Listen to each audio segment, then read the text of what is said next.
couldn't see what the CWNS would want with me. Still can't. Know anything about it? CWNS? Set up midway between the government and the TV companies. Anytime the newsreel boys put out stuff with security classification, wars, weapons, political leaks, they get their film through this office. What do we know about you?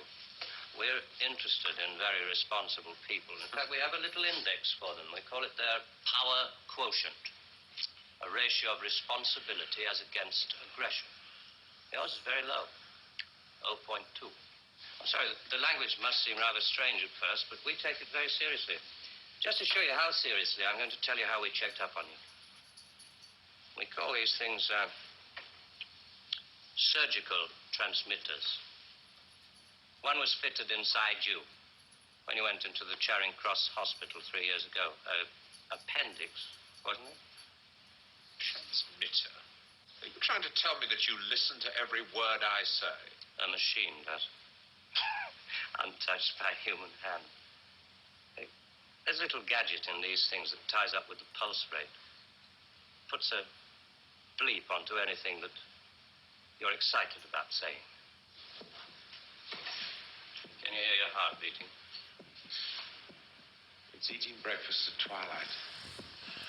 Laughing at leaves on the pavement. Getting a cab to a silly movie to Paris. It's moving when you're tired of staying still. And I've done it all before when I could do it with no ties. Now it'd just be irresponsible.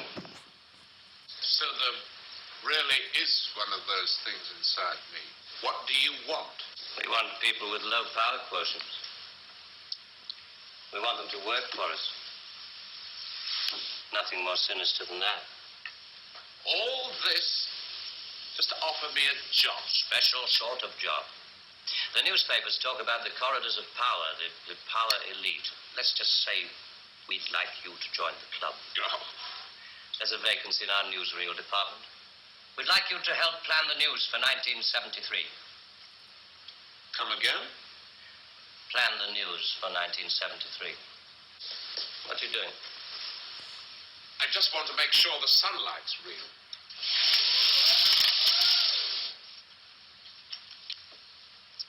I always tell people, news is the most highly developed form of fiction. The most difficult. Come on. I just want to show you something. 1973. We've only roughed out the news for 1973. Nothing's been given the go-ahead yet, but this is the kind of thing we have in mind.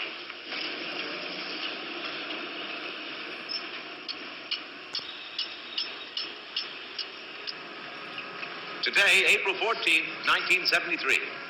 First historic pictures by Radstar of the combined U.S.-Russian landing on the moon. Shown here are Majors Webb and Mikhailovich taking their first steps into the unknown, firing their retro rockets to land their spacecraft on the dust-covered surface. A comforting note for us stay-at-homes, both the Pentagon and the Kremlin have announced that the moon has no strategic value. A comforting note for us to stay at home. I can't show you any film on this next model. We haven't photographed it yet. But this is the way it will sound. June the 22nd, 1973. The State Department releases film of the ultimate weapon, codenamed Icarus. This satellite is equipped with a solid reactor. In layman's terms, it can freeze air solid, stopping all missiles, killing all forms of life. Icarus orbits at the same speed as the Earth, can hang in position over every major city that threatens the peace-loving nations. Rather proud of this one. September the 5th, 1973. A new phase in global warfare. War by example. At 4:32 our time, China took out the remote Indian border village of Bandar, unprotected by the Icarus network. After the first 2 5-megaton H-bombs had fallen, the 9-way hotline finally... Switch it off. But